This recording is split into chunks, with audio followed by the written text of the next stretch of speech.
Listo. Bueno, entonces cuando hablamos de la clase de hoy, es la clase de dorso.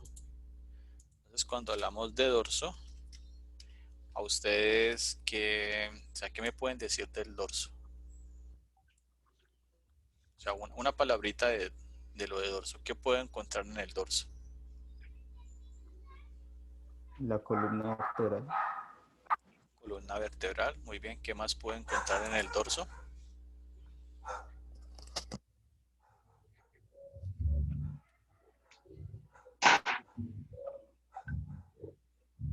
¿Qué más puedo encontrar en el dorso?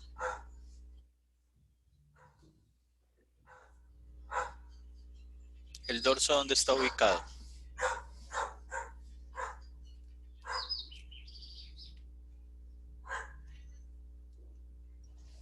Posterior, la ¿no? parte posterior o superior del tronco.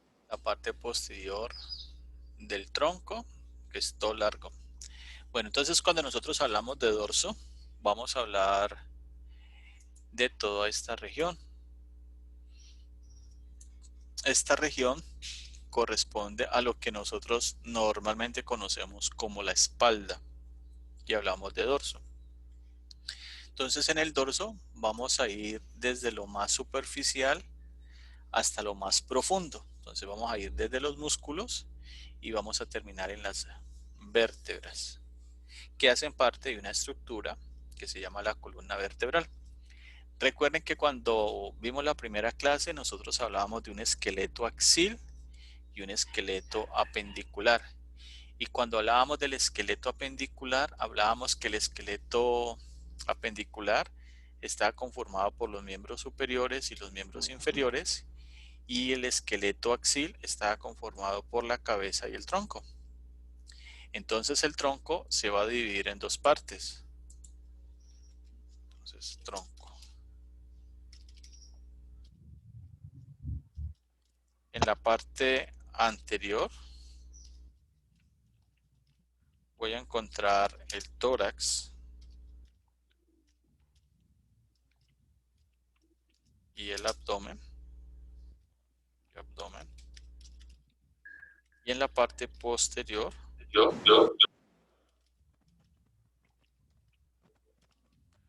voy a encontrar el dorso, que normalmente la gente la conoce como la espalda. ¿Listo?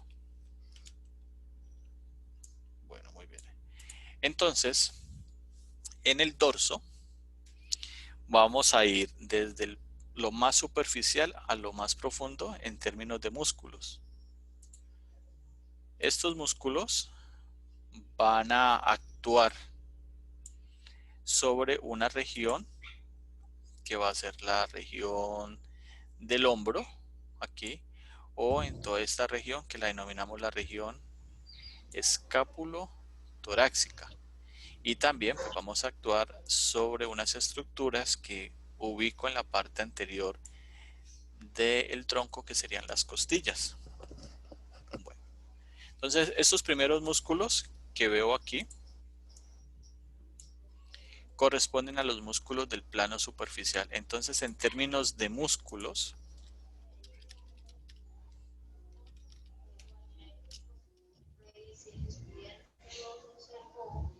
estos se van a dividir en tres planos. Entonces, primero un plano superficial,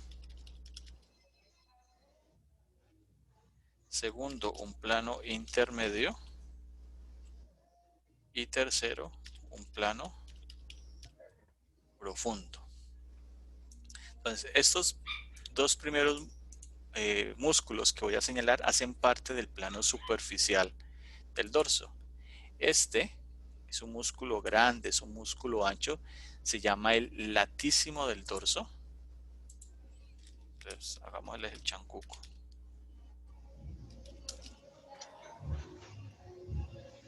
Latísimo del dorso, o también se conoce con el nombre de dorsal ancho. Este siguiente músculo que señalo aquí se llama el músculo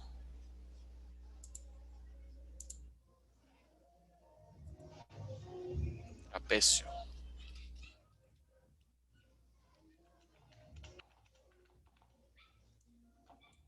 ¿Listo? Entonces, el latísimo del dorso se va a originar en una fascia que la denominamos la fascia toracolumbar, que es esta, y se va a insertar en la cara anterior del húmero y va a actuar sobre la región del hombro, en la articulación glenohumeral. Este músculo se le conoce como el iniciador del braceo. Entonces, cuando llevamos el brazo hacia atrás, a nivel del hombro, eso se llama una extensión del hombro. ¿Listo? Entonces, cuando nadamos, pues tiene que ver con ese movimiento. Ese músculo también lo utilizamos mucho, pues el ejemplo no es como el más agradable, pero pues todos lo hacemos. Es el músculo que nos permite llevar la mano hacia atrás y poder mantener una buena higiene corporal después de cumplir nuestras necesidades fisiológicas, especialmente las que tienen que ver con el sistema digestivo. O sea que donde se llegue a dañar ese músculo, pues va a ser complicado hacer ese movimiento. ¿Sí entendieron esa parte, cierto? Sí, señor. Sí, bueno, Señor. sí. Profe, ¿esos músculos que señalaste ahí son superficiales? Sí, señora, estamos en el plano superficial. Ah, bueno, gracias. El trapecio va a tener 3 porciones. Entonces, una porción superior, que va a ser esta, una porción media que ya relacioné y una porción inferior.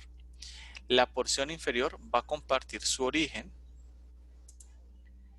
con el músculo latísimo del dorso. Entonces, la porción superior se va a insertar en la clavícula y el borde superior de la espina de la escápula que está aquí.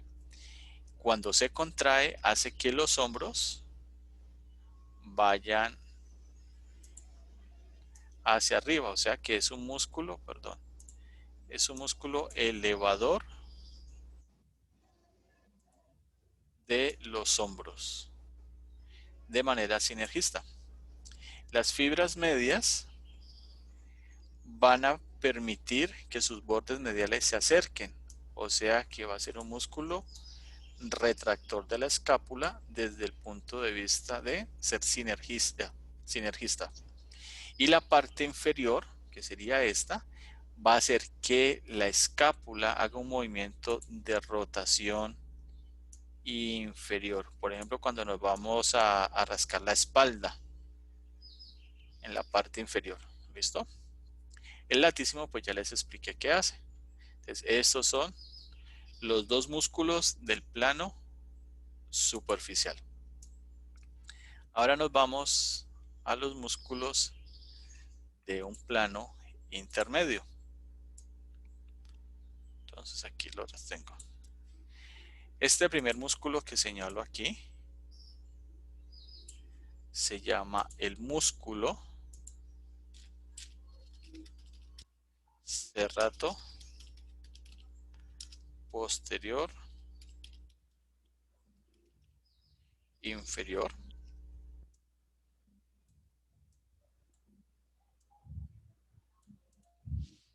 Aquí la escápula, permítame la dibujo, va a tener esta forma, una forma de triángulo. Esta es la primera línea que hice fue la espina de la escápula. Esta segunda línea es el borde medial de la escápula y bueno, aquí vendría el borde lateral y aquí tendríamos la cavidad glenoidea. Aunque ella realmente sube acá un poquito y viene acá. ¿Listo? Entonces, esta estructura va a tener, tomando como referencia la espina de la escápula, la inserción de dos músculos que van a ser este primer músculo, el romboideo mayor, y este, el romboideo menor. Estos músculos, cuando se contraen, van a permitir la retracción de la escápula en su componente de agonista, o sea, ellos son los responsables de ese movimiento. Entonces vamos a poner los nombres acá.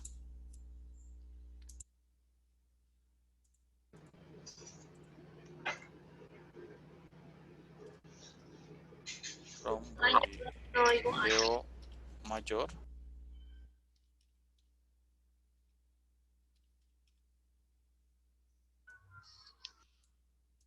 Que sería este, que va a estar de la espina de la escápula hacia abajo.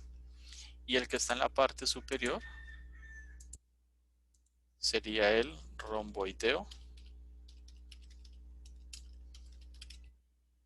menor. ¿Listo? Romboideo menor, romboideo mayor.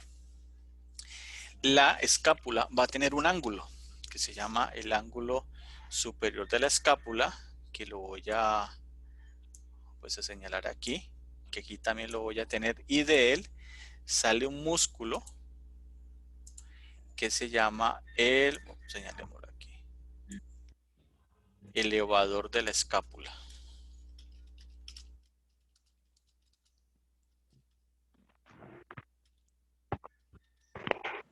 ¿Listo? Entonces tengo el elevador de la escápula.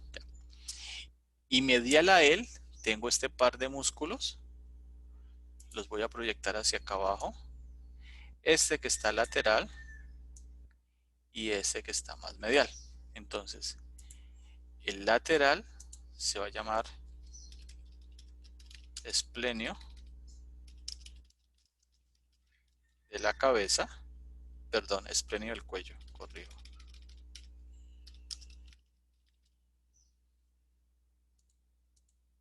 Y este,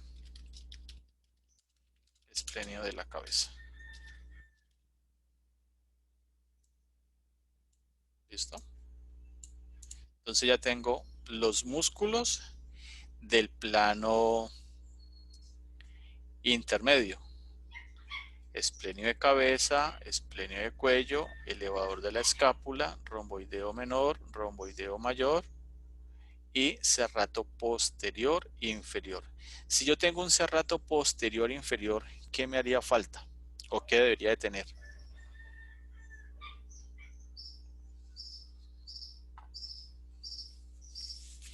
Superior.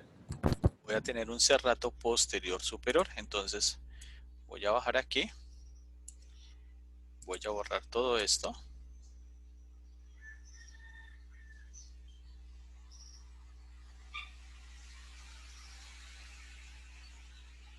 Y ya este músculo corresponde al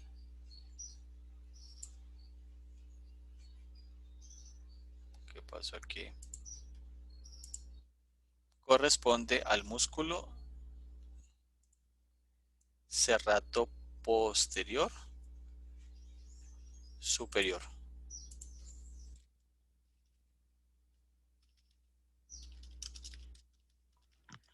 Profe, ¿ese plano es profundo? No, estamos en el plano medio.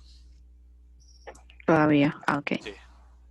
¿Listo? Entonces tengo serrato posterior superior, serrato posterior inferior. Estos músculos, serrato posterior superior e inferior, se consideran músculos accesorios de la respiración. Entonces los superiores actúan sobre las costillas superiores, los inferiores a las costillas inferiores. Entonces, cuando hacemos un proceso de inspiración, pues los superiores elevan las costillas, los inferiores las alan hacia abajo para aumentar el diámetro longitudinal de los pulmones. Entonces, ahí ya vimos los músculos del plano intermedio. Entonces, vamos a hacer aquí un chancuco. Entonces, plano superficial. ¿Qué músculos tengo allí?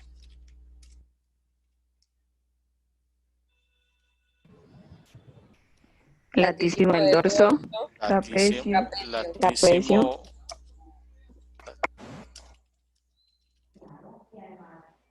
Latísimo del dorso y Trapecio. trapecio. Trapecio. Plano intermedio. ¿Cuáles tengo? Serrato posterior inferior. Serrato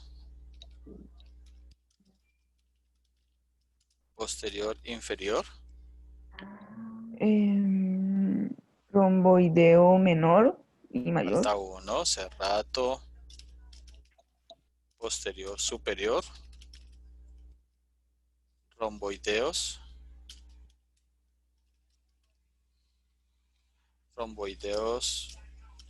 mayor y menor. ¿Qué más tengo por ahí?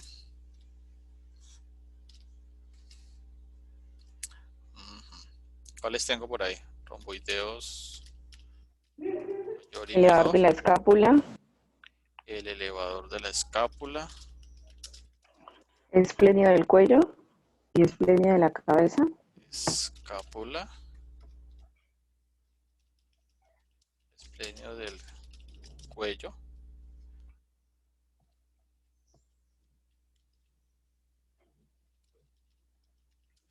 Esplenio de la cabeza. ¿Me falta alguno?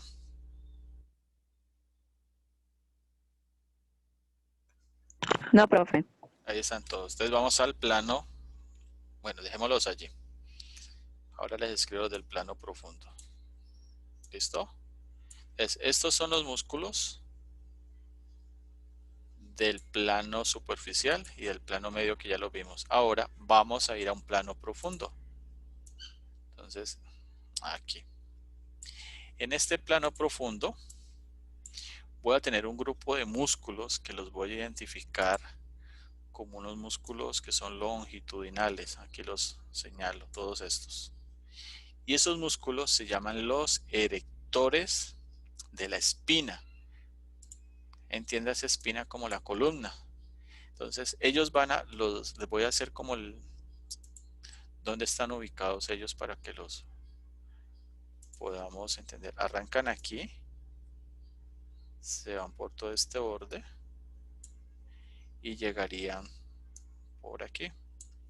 Entonces aquí, este espacio que queda libre que no señalo,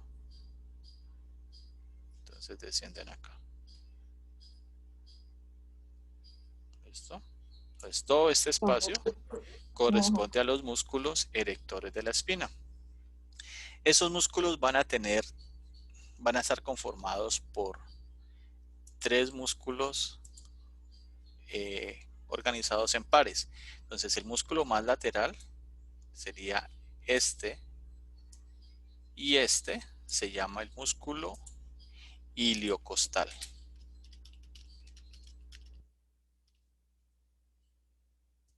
¿Listo? El iliocostal va a tener 3 porciones. Estas dos, esta primera, corresponde a la porción torácica, lumbar, perdón. Esta corresponde a la porción torácica y esta corresponde a la porción cervical, o sea, ya llegaría pues hasta arriba, ¿vale? Luego voy a tener otro músculo, vamos a ponerle un color diferente, que se llama el longuísimo, que tiene una porción torácica, tiene una porción cervical y si lo llevo bien acá profundo, una porción de cabeza.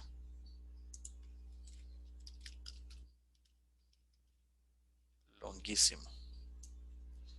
Y me quedaría un último músculo que se llama el músculo espinal. Entonces pongámoslo que aquí. El espinal va a tener también 3 porciones. Perdón.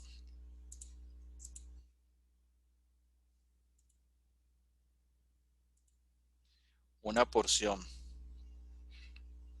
torácica, una porción cervical y una porción en la cabeza.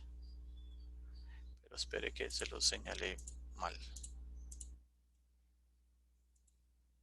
Es este, perdón. Porción torácica, porción cervical y porción de la cabeza que sería profundo. Músculo espinal. ¿Listo? Entonces estos son los músculos que hacen parte del plano profundo del dorso. Sin embargo, en el plano profundo, pues más profundo a estos músculos, voy a tener otro paquete muscular que se llamarían los transverso espinales. Entonces, en el plano profundo tengo, pongámoslo aquí, pongámoslo en otro color, pongámoslo en blanco, si lo pongo en blanco no lo veo.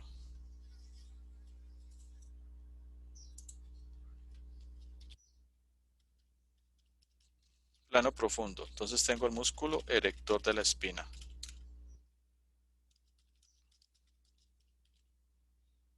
Que va a tener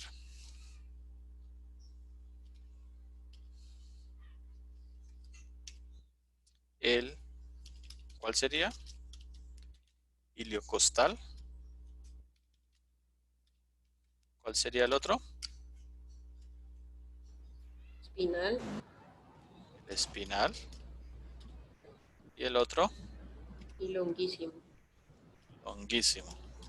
Entonces, para que lo tengan presente, si voy de lateral a medial, sería primero iliocostal, luego sería espinal y luego sería longuísimo. ¿Listo? Que son los tres músculos erectores de la espina. Ahora voy a borrar esto.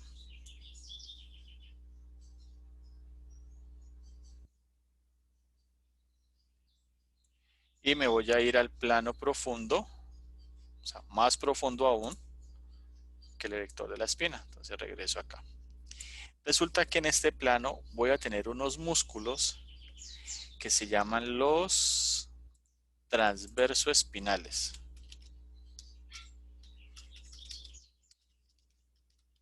Entonces los transverso espinales van a ser tres. Uno que se llama multífidos, otros que se van a llamar rotadores breves y otros que se van a llamar rotadores longos. Estos músculos van a tener una característica, entonces voy a llevarlo para acá, que se van a originar en un proceso transverso y se van a insertar en un proceso espinoso por encima de su origen. O sea, todos tres tienen esas características. Entonces vamos a verlos acá. El primer músculo sería los multífidos. Entonces los multífidos serían de este proceso transverso a este proceso espinoso por encima de su origen. O sea, ellos son uno a uno, de un proceso transverso a un proceso espinoso. Luego, ¿cuál seguiría? ¿Qué músculo? Rotadores breves. Rotadores breves. Entonces voy de un proceso transverso a dos procesos espinosos por encima de su origen. Y luego tendría los ¿qué? Longos. Rotadores longos, que van a ir de un proceso transverso a 4 procesos espinosos por encima de su origen. Entonces, ¿qué características voy a tener en estos músculos? Que los músculos van a ser oblicuos, porque mira que van de lateral hacia medial y se le llaman músculos rotadores. ¿Qué significa eso? Que cuando ellos se contraen, por ejemplo los del lado derecho, ¿hacia dónde giraría el tronco?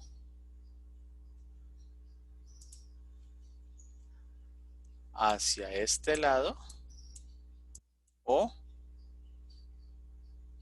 hacia este lado. ¿Hacia dónde cree usted que rotarían ellos? Si se contraen los del lado derecho. Para la derecha. Entonces ellos van a ser músculos rotadores.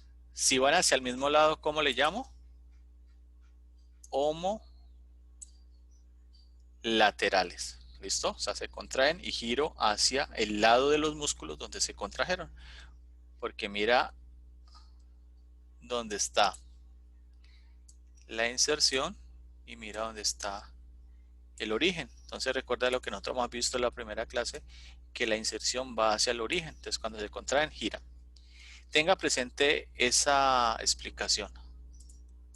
Ahora aquí me voy a devolver.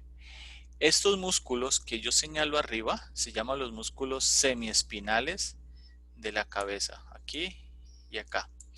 Resulta que los músculos semiespinales de la cabeza son músculos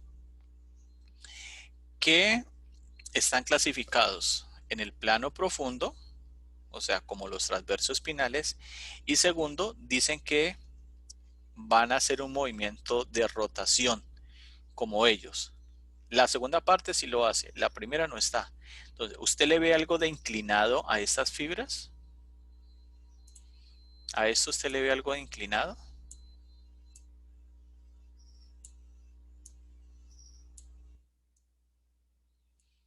¿Le ve algo inclinado a esto, chicos?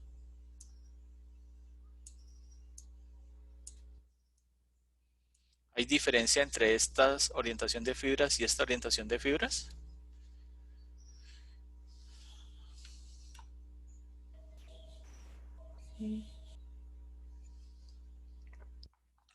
¿Ven diferencia? O en otras palabras, esto Las de, se parece a esto. profe, las de arriba son rectas. Las de arriba son longitudinales y estas son oblicuas. Entonces, allá hay un error de la anatomía. Este músculo que se llama el semiespinal de la cabeza, aquí,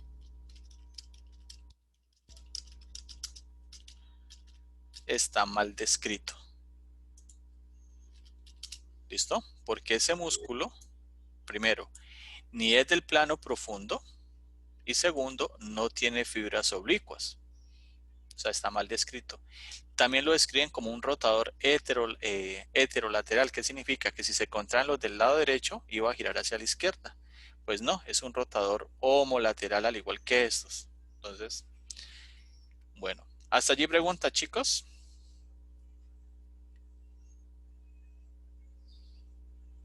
No, profe.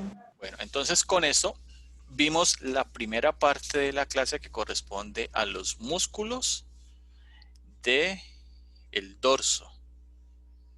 Entonces ahora vamos a hablar de la columna vertebral que hace parte del dorso, siendo la estructura más profunda que yo voy a tener.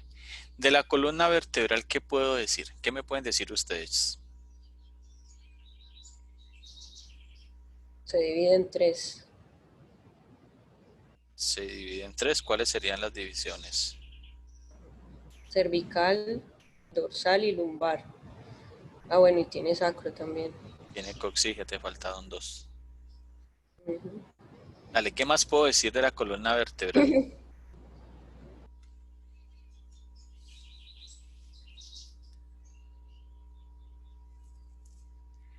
¿Qué más puedo decir de ella, chicos?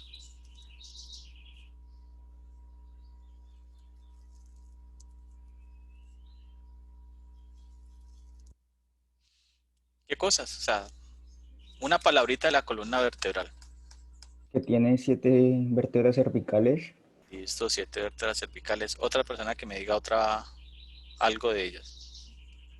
Tiene 12 vértebras torácicas. Tiene 12 vértebras torácicas, muy bien. O alguien que me diga otra cosa. 5 lumbares. Tiene 5 lumbares. ¿Qué más? Son huesos irregulares. Son huesos irregulares, muy bien. ¿Qué más? Tiene sacro y el coxis. Tiene el sacro y tiene coxis. ¿Qué más podemos decir?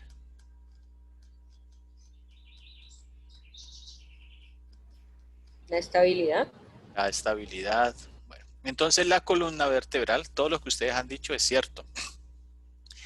La columna va a estar conformada por unas estructuras que le llamamos vértebras. Entonces aquí, esta es una vértebra cervical, esta es otra vértebra cervical, esta es una vértebra torácica, esta es una vértebra lumbar y aquí voy a tener las vértebras sacras y aquí tengo las vértebras coxígeas. Entonces la columna vertebral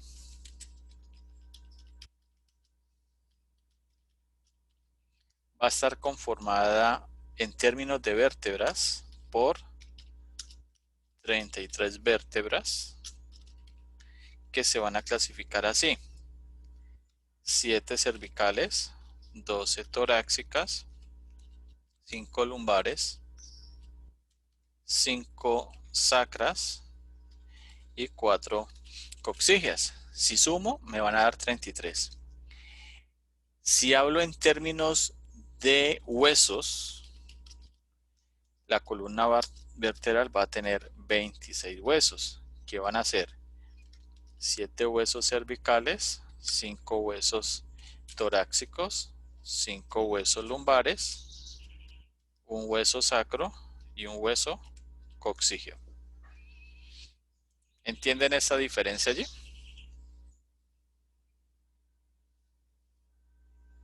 Bueno, resulta que el sacro es el resultado de la fusión de las vértebras sacras. Entonces aquí tengo la primera, la segunda, la tercera, la cuarta y la quinta. Entonces ellas se fusionan y me forman el hueso sacro. Y el hueso coxígeo también pasa lo mismo, se fusiona la primera, la segunda, como está en pequeñito, la tercera, que estarían sobrepuestas, y la cuarta. Entonces por eso yo hablo que en términos de vértebras, si las analizo de forma independiente, tengo 33. Y si las veo desde el punto de vista de los huesos, por la fusión de ellas, voy a tener 5 y 4. ¿Listo? Por eso hablo de tener 26 huesos y hablo de tener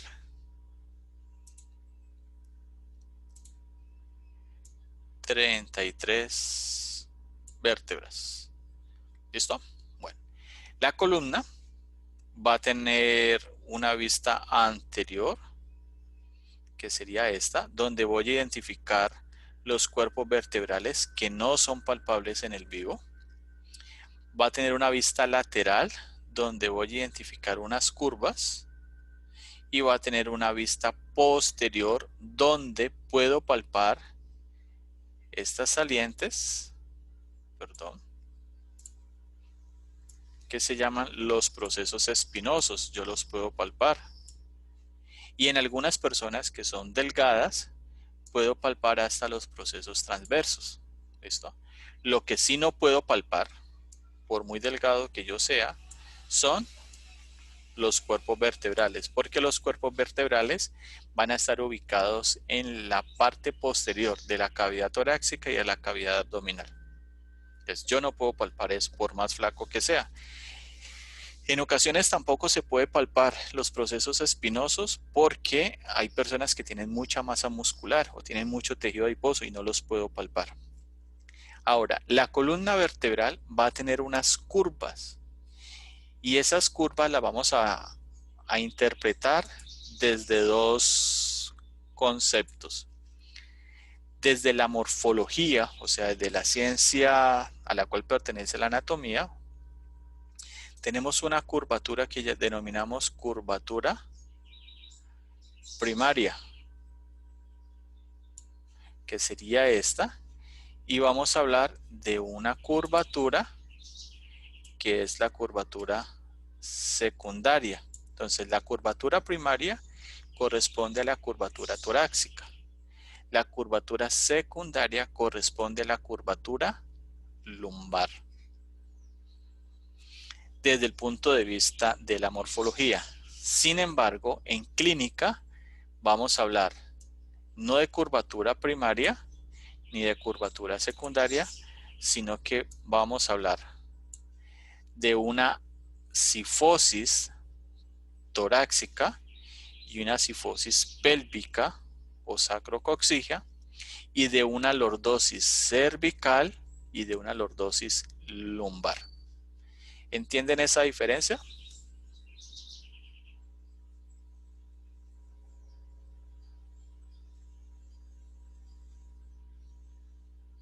Chicos, Sí, profe. ¿entienden esa diferencia? Bueno, entonces, para un morfólogo, hablar de curvatura primaria y secundaria es hablar de una curvatura normal. Para un morfólogo. Para un morfólogo, hablar de cifosis y lordosis es hablar de una curvatura alterada. Para un clínico, hablar de una cifosis, perdón, de una cifosis o una lordosis es hablar de una curvatura normal. Entonces, en clínica, nosotros utilizamos los prefijos. Pero aquí vamos a ver si me sale el invento. Hiper e hipo. Salió. Entonces, hiper, ¿qué significa? Aumento. Entonces, yo voy a hablar de una hiperlordosis cervical, una hipercifosis torácica, o puedo hablar de una hipolordosis cervical o una hipolordosis lumbar, o una hipocifosis pélvica o sacrococcígea, o una hipocifosis torácica. Entonces, cuando yo antepongo la palabra hiper o hipo, voy a hablar de eso, de un aumento o una disminución. Entonces, recuerden que vamos a tener dos contextos, el contexto morfológico y el contexto clínico. Adicionalmente, la columna vertebral va a tener una línea recta. Esa línea va a hacer que la columna esté de esta manera.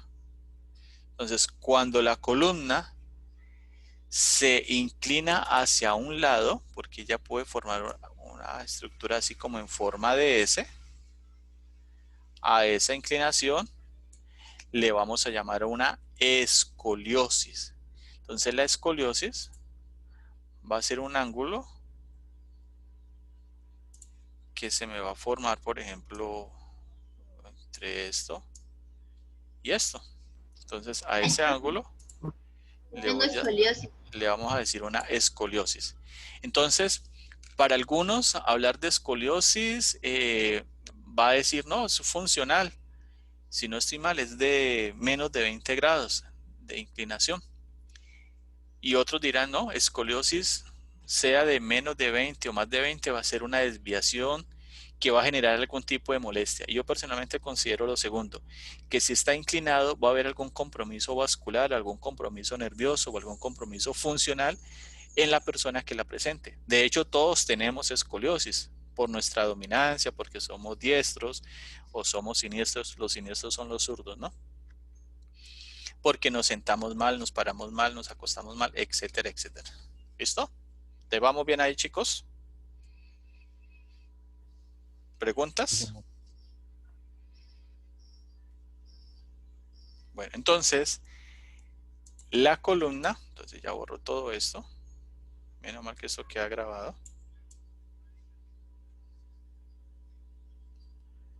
La columna va a estar conformada por vértebras y cada vértebra va a tener unas características propias que son exclusivas de ella. Entonces, primera vértebra o primer grupo de vértebra, vértebra cervical. ¿Cuántas vértebras cervicales tenemos? 7. 7 vértebras cervicales. Entonces, son 7 cervicales. La primera vértebra cervical tiene nombre. Se llama el atlas. Y la segunda también tiene nombre, que se llama el axis. De ahí para abajo, todas se llaman C3, C4, C5, C6, C7. Las vértebras en sus diferentes regiones, o sea, las cervicales, las torácicas, las lumbares, las sacras, van a tener unas características propias de ellas, o sea, características que son exclusivas de ellas y van a tener unas características comunes entre ellas. ¿Cuáles son las características propias de las vértebras cervicales? Primero, que tiene un proceso espinoso bífido. Bífido significa que tiene dos puntas. Segundo, que en su proceso transverso, que es esta estructura, que la tengo al lado y lado, pueda tener un foramen, que se llama el foramen transverso o foramen transversario.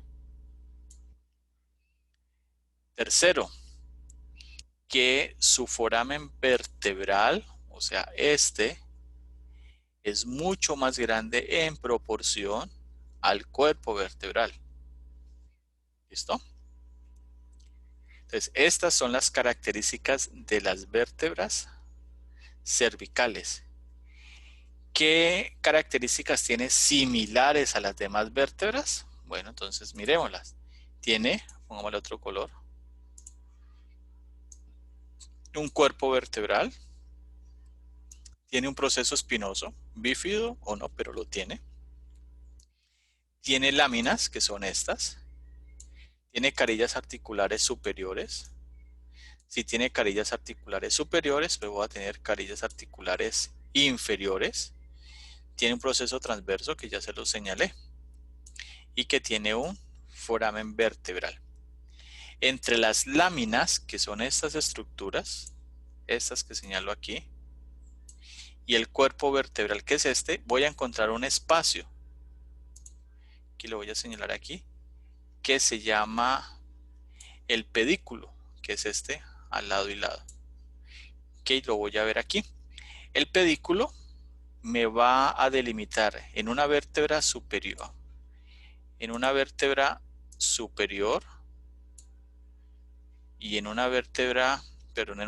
inferior y en una vértebra superior, dos estructuras que se llaman las incisuras o escotaduras, que ahorita las vemos, y me van a formar algo que se denomina el foramen intervertebral. ¿Listo? Entonces, estas son las características de las vértebras cervicales.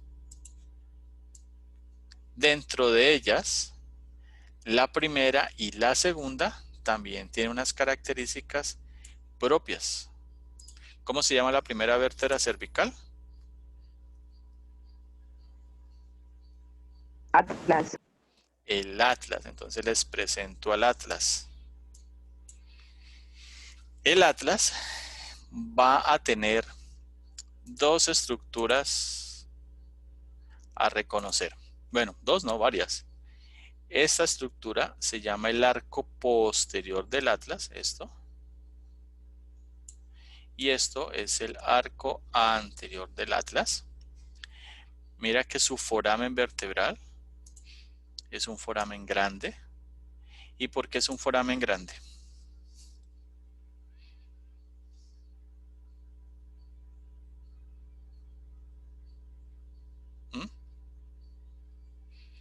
¿Por qué es un foramen grande?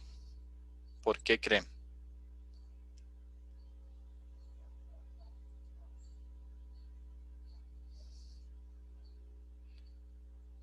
¿Por qué creen, chicos?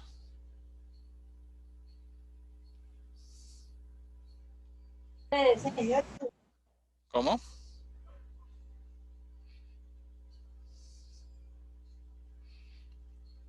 ¿Por qué creen que el atlas tiene un foramen grande? O sea, su foramen, mire que ni siquiera tiene cuerpo.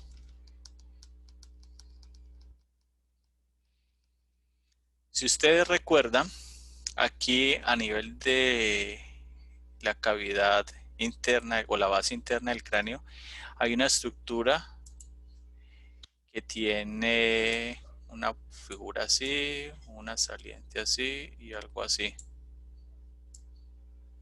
que tiene tres partes, una superior que se llama mesencéfalo, una intermedia que se llama el puente de protuberancia y una inferior que se llama el bulbo raquídeo o la médula oblongada. ¿Sí recuerdan eso? ¿Cómo se llama Sí, toda esa profe. estructura? Tallo cerebral. El tallo cerebral. ¿Y el tallo cerebral se continúa como? Médula espinal. Médula espinal. Entonces, la primera vértebra cervical es la que está relacionada a través de unas caras articulares superiores, que son estas que delimito aquí, en la cual los cóndilos occipitales se van a articular con ella. Y me va a formar una articulación atlanto-occipital. Entonces la médula espinal, recuerde que tiene forma de cono. Entonces la parte más superior es ancha y en la medida que desciende, la parte más inferior es angosta, que sería esto. ¿Listo? Entonces, esto es lo que va a pasar aquí.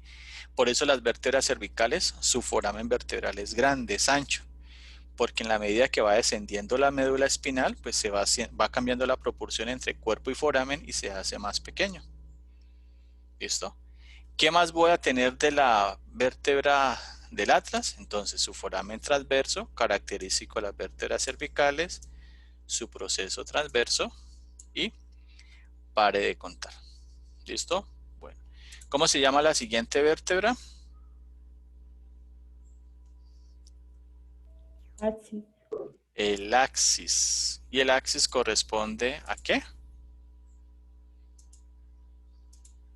A C2. Entonces el axis se une al atlas a través de este diente. Este diente o proceso. Se llama diente, proceso odontoides o diente del axis. Este diente se une a la... Yo si me lo muestra aquí. Se une a la articulación se une al atlas y me forma la articulación atlanto-odontoidea. No, aquí no me la muestra. No. No me la muestra. Entonces este diente se une al arco, a la cara interna del arco anterior de el atlas. ¿Qué características tiene esta vértebra? Bueno, que tiene dos caras articulares superiores.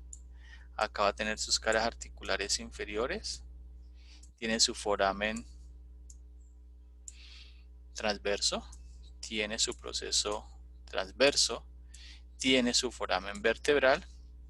Tiene su proceso espinoso, pero como es una vértebra cervical, pues va a tener una característica que es un proceso espinoso bífido.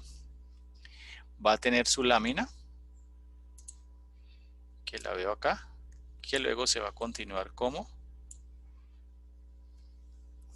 proceso espinoso.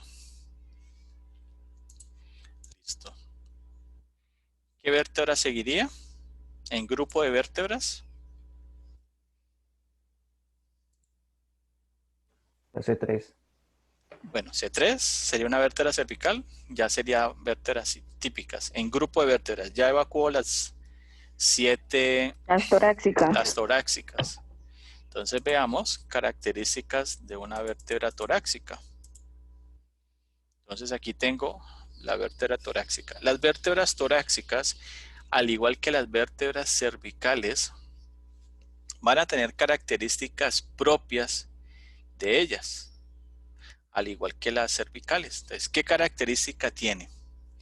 Primero, que su proceso espinoso es largo e inclinado hacia la parte inferior. Segundo, que en su proceso transverso voy a tener una carilla articular transversa. En el cuerpo, en la parte superior, tengo una faceta o carilla articular superior y una faceta o carilla articular inferior. Tercero, que la proporción entre el cuerpo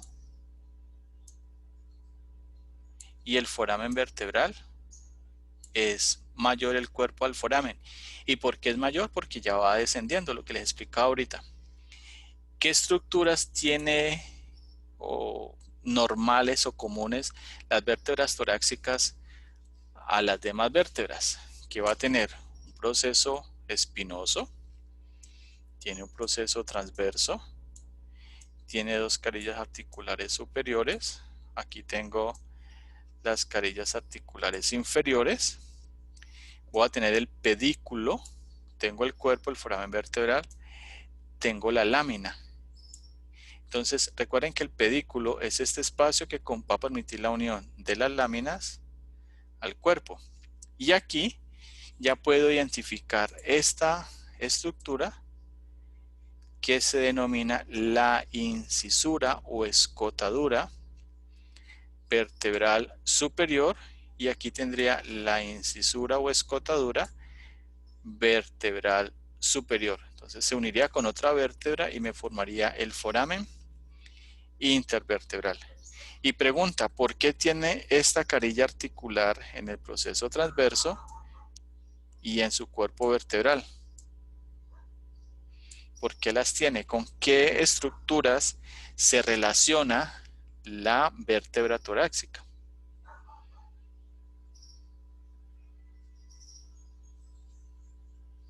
¿Mm? ¿Con qué Fue estructuras una se... pregunta, Dime. qué pena. ¿Me podrías repetir las características propias de esta vértebra Claro. torácica? Las características propias. Primero, que tiene un proceso espinoso largo e inclinado hacia abajo. Segundo, que tiene una carilla articular en su proceso transverso. Tercero, que tiene una carilla articular en la parte superior del cuerpo y en la parte inferior del mismo. Y cuarto, que su foramen vertebral en proporción al cuerpo ya comienza a ser más pequeño. Esas son las características. Entonces pregunta, ¿con qué estructuras se relacionan o por qué tienen carillas articulares transversas las vértebras torácicas? ¿Con qué estructuras se relacionan a lado y lado?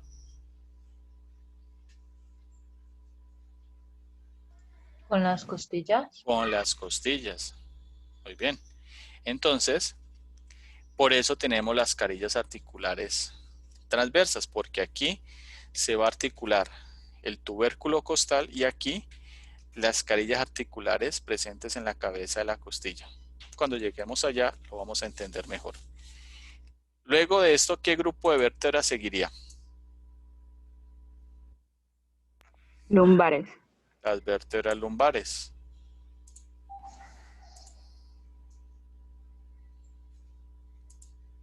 Entonces las vértebras lumbares, ¿cuántas son? 5. Son 5. 5 vértebras lumbares. Entonces las vértebras lumbares, similar a las vértebras torácicas y a las vértebras cervicales, va a tener unas características propias de ella. Entonces, ¿cuáles son? Primera característica, proceso espinoso, corto y horizontal. Segundo, un cuerpo vertebral grande. Tercero, un foramen vertebral pequeño. Y cuarto, que sus carillas articulares superiores están orientadas medialmente. ¿Listo? ¿Qué características tiene similares a las demás? Entonces va a tener un cuerpo que ya lo nombramos, un pedículo, un proceso transverso al lado y lado, un proceso espinoso, unas láminas y adicionalmente va a presentar unos procesos accesorios aquí y unos procesos mamilares aquí. ¿Listo? Si usted la ve más o menos del lado, en radiología se dice que esto se parece a un perrito. ¿Sí se les parece a un perrito? Como al de Coraline. Bueno, no sé, pero no sé de qué perrito me hablas, pero dicen que se parece a un perrito. Creo que es un schnauzer. Sí, parece un schnauzer. Y adicionalmente, pues voy a tener esta incisura o escotadura vertebral superior y aquí la incisura o escotadura vertebral inferior.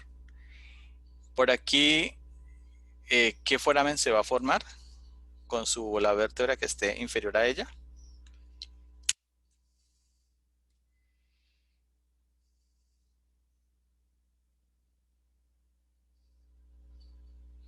¿Sí recuerdan qué foramen?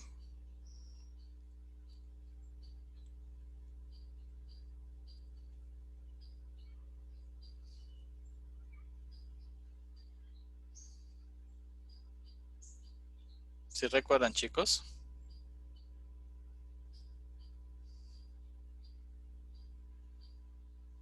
No, profe. ¿No? Forma el foramen intervertebral. Listo. ¿Qué vértebra sigue? ¿Qué grupo de vértebras siguen?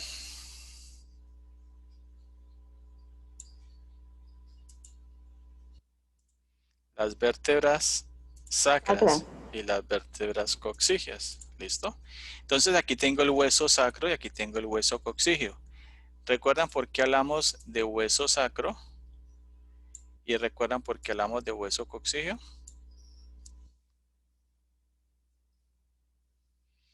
¿Sí recuerdan?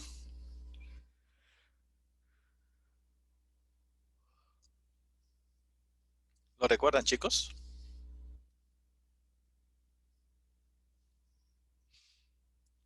Recuerden que las vértebras sacras, ellas se fusionan. Entonces, mira, aquí tengo 1, 2, 3, 4 y 5. Ellas se fusionan. Y las coxígeas, míralas acá. 1, 2, 3 y 4. Entonces se fusionan y voy a tener el hueso sacro y el hueso coxígeo.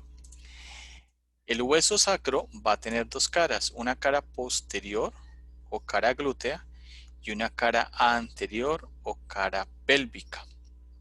En su cara posterior yo voy a identificar unas crestas y esas corresponden a la fusión de diferentes estructuras. Entonces, esta que señalo aquí corresponde a la cresta sacra media, que es la fusión de los procesos espinosos de las vértebras sacras.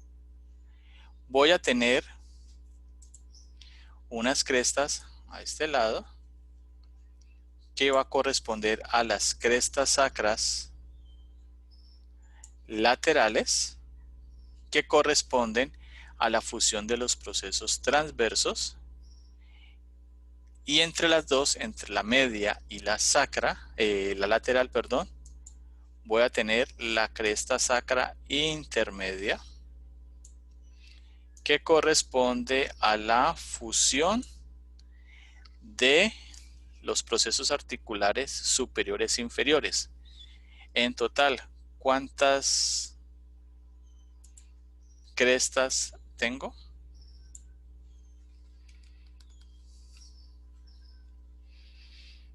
¿Cuántas tengo, chicos? Profe. ¿Cómo? ¿Cuántas crestas?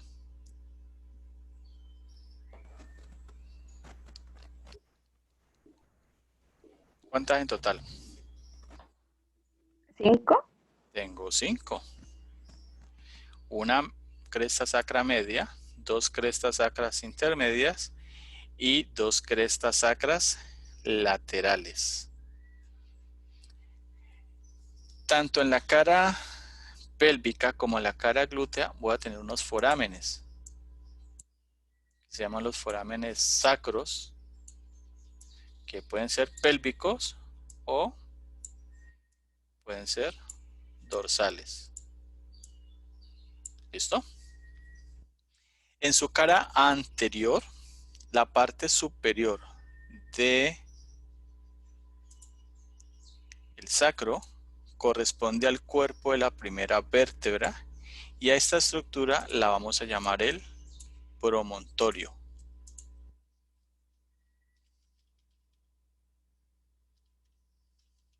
Y el promontorio es un punto de referencia que yo debo de tener cuando haga un tacto vaginal para medir el nivel de dilatación del cuello uterino. Listo. Lateralmente voy a tener estas estructuras que se llaman las alas del sacro. Y aquí voy a identificar dos estructuras más. Esta corresponde a la cara auricular del sacro, que es esto. que se va a unir a la cara auricular del hueso coxal y me va a formar la articulación sacroiliaca. ¿Listo?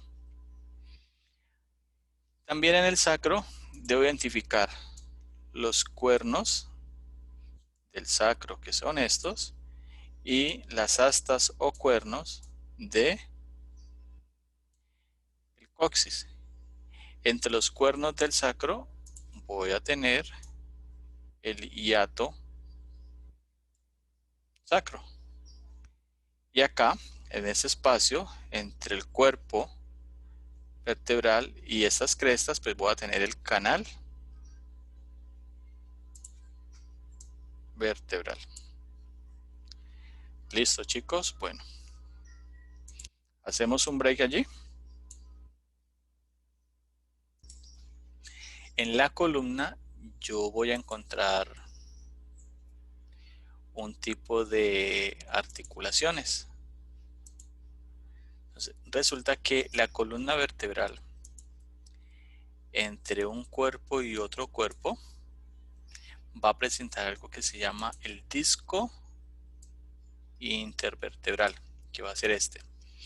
Ese disco va a permitir la unión de la cara inferior de un cuerpo, de una vértebra que está por encima, y la cara superior de un cuerpo vertebral de una vértebra que está por debajo. Como es un cartílago, me va a formar una articulación cartilaginosa tipo sínfisis. Adicionalmente, las vértebras tienen unas estructuras que se llaman los procesos espinosos. Entre estos procesos espinosos va a haber un ligamento que me va a formar una articulación. Bueno, pongámosla de otra manera. Que va a ser una articulación fibrosa tipo sindesmosis, que va a estar aquí. ¿Listo? Bueno, estas estructuras que voy a resaltar aquí,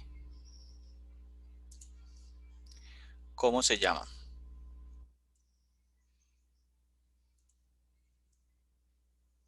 Esta. ¿Cómo se llama esa estructura?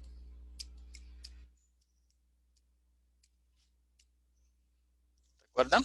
Que está delimitado superiormente por una incisura o escotadura vertebral y en la parte inferior por otra incisura o escotadura.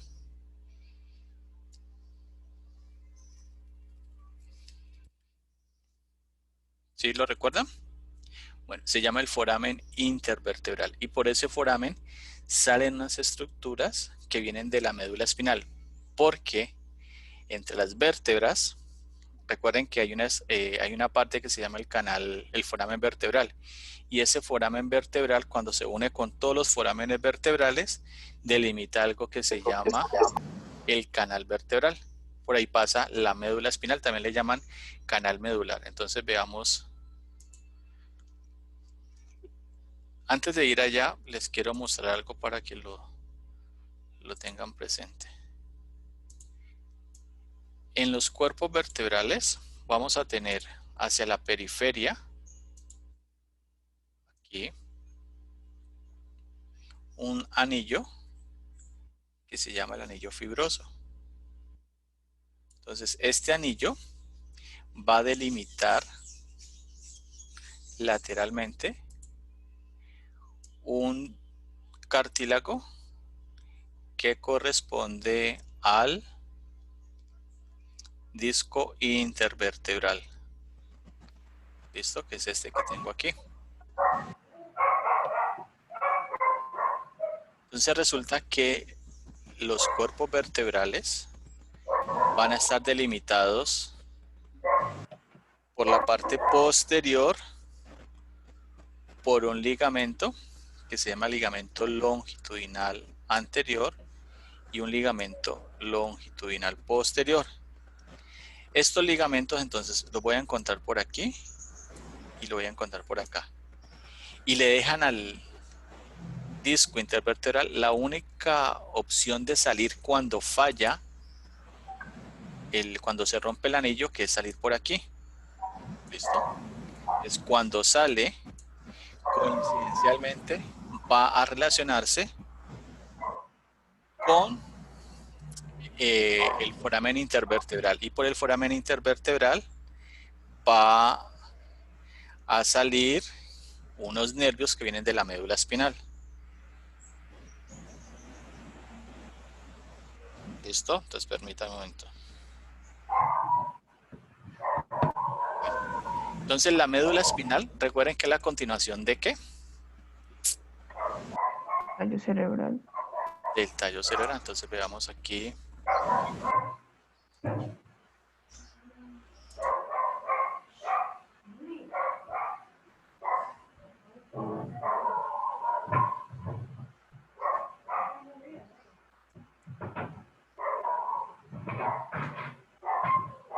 Veamos.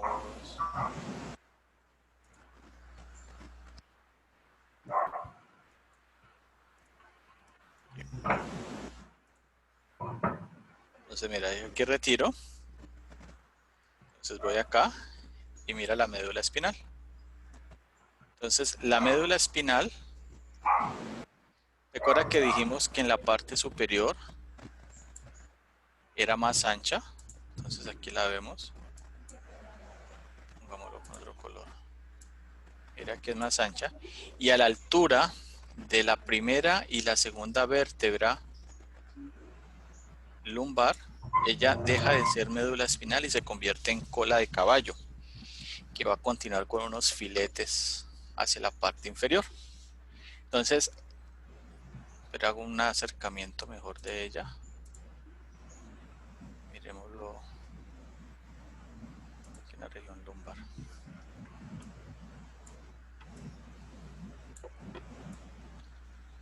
Entonces, mira que la columna, la médula, aquí va a salir la raíz espinal. Esa raíz espinal es la que me va a permitir formar unos nervios que van a ser parte de unos plexos cervical, braquial, lumbar y sacro, y a nivel del tórax de unos músculos que se llaman los intercostales. Entonces, cuando sale, por el espacio donde ella sale, es el espacio que les dije que corresponde a el foramen intervertebral.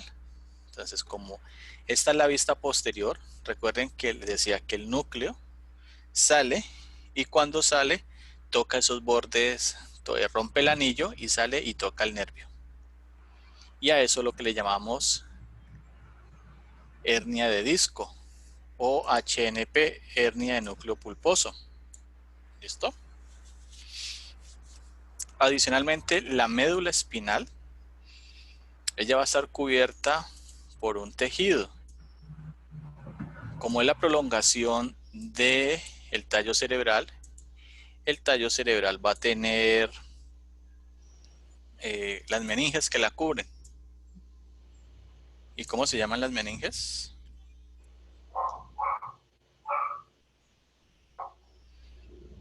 ¿Cómo se llaman las meninges? Dura madre, aracnoides y pia madre. Dura madre, aracnoides y pia madre. Entonces, como ellas descienden y acompañan la médula, a través de ese espacio va a circular líquido. ¿Cómo se llama el líquido? Cefalorraquídeo. El líquido cefalorraquídeo. Por eso, ustedes cuando llegan a su clínica van a tomar muestras de líquido cefalorraquídeo a través de una punción lumbar. Van a entrar al canal, toman la muestra de líquido, pues porque no la van a poder tomar a nivel de la cabeza. Listo, chicos. ¿Alguna pregunta? ¿Alguna inquietud?